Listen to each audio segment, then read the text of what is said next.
Di sini saya akan bercerita untuk tidak menakuti, tapi karena saya termasuk salah satu praktisi itu yang betul berhadapan dengan orang-orang yang sering bermasalah dengan penyakit, saya akan bercerita. Sebenarnya penyakit yang mengenai seorang anak karena durhaka pada orang tua itu sebenarnya banyak sekali. Dari mulai nanti matanya yang buta, dari nanti yang sesak nafas, dari nanti gagal ginjal, dari jantung, dari gula darahnya tinggi, itu semuanya bisa. Dan semuanya biasanya di bawah usia 45 tahun. Itu dosa kepada orang tua? Itu dosa kepada orang tua. Jadi kebanyakan kalau ibu-ibu di bawah usia 45 tahun sering sakit, ya itu kebanyakan pasti berhubungan dengan orang tua. Kalau di atas 45? Kalau di atas 45 rata-rata dengan pasangan. Rata-rata ya, bukan berarti tidak dengan orang tua. Rata-rata. Ya, pantasnya kemarin ada yang mata saya jadi kabur ini. Maka saya tanya kepada orang tua bagaimana? Itu salah satunya. Itu salah satunya, memang. Jadi kalau momennya dosa pada orang tua, kalau seorang itu terkena kanker, itu sangat bahaya. Biasanya kankernya agak sulit diobati. Agak sulit, betul. Apalagi kalau dia marahnya continue.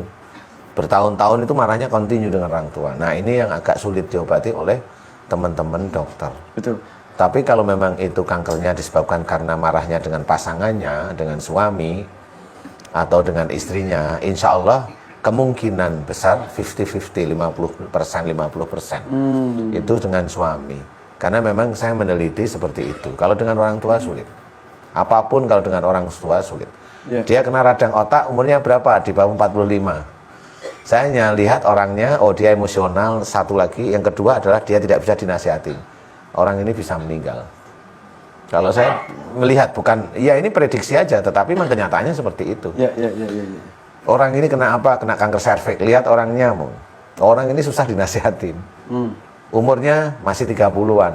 Ini pasti urusannya dengan orang tua. Orang ini nggak akan sembuh diobatin. Nggak bisa.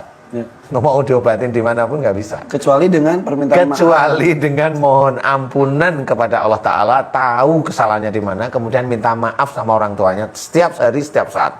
Di situ saya bukan bilang di situ ada kesembuhan, tidak. Mudah-mudahan Allah memberikan kesempatan untuk sembuh. Itu saya.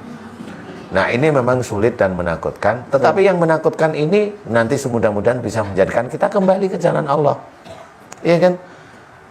Punya ilmu kebal, itu langsung aja bilang itu musyrik, udah titik. Musyrik itu kalau besok itu mau meninggal bertaubat nggak diterima tobatnya, banyak ayatnya, baca aja sendiri. Kan gitu aja ya, harus tegas. Ilmu penglaris nggak boleh, itu musyrik. Loh ini kan dari Pak Kiai, nggak sama aja. Emang Pak Kiai bisa memberikan rezeki kepada orang, dilihat aja beliaunya sendiri, mohon maaf ya. Tapi ketika dosa kepada orang tua harus ada dua arah permintaan maaf. Iya, kepada Allah Ta'ala, karena catatan dosa kita kepada Allah, habluminallahnya tetap ada, habluminannasnya tetap ada, kita harus berhubungan dengan orang tua, kita minta maaf setiap hari, setiap saat.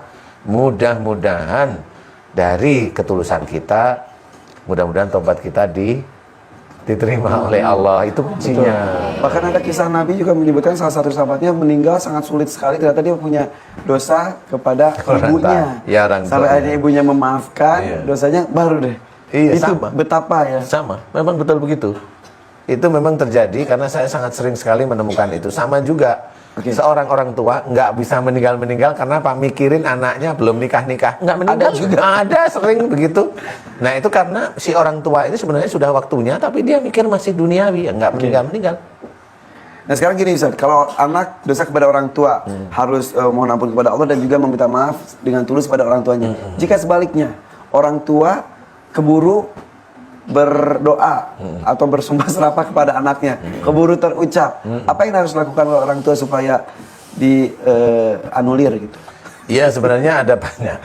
Inilah yang bahayanya mulut kita itu kan di situ ya. Kalau kita menyumpahi sekali dua kali masih ingat ya, itu sumpah yang tidak boleh. Kalau sumpah tidak boleh itu kita ya satu jelas mohon ampun kepada orang tua, yang kedua kita harus membayar kifarat.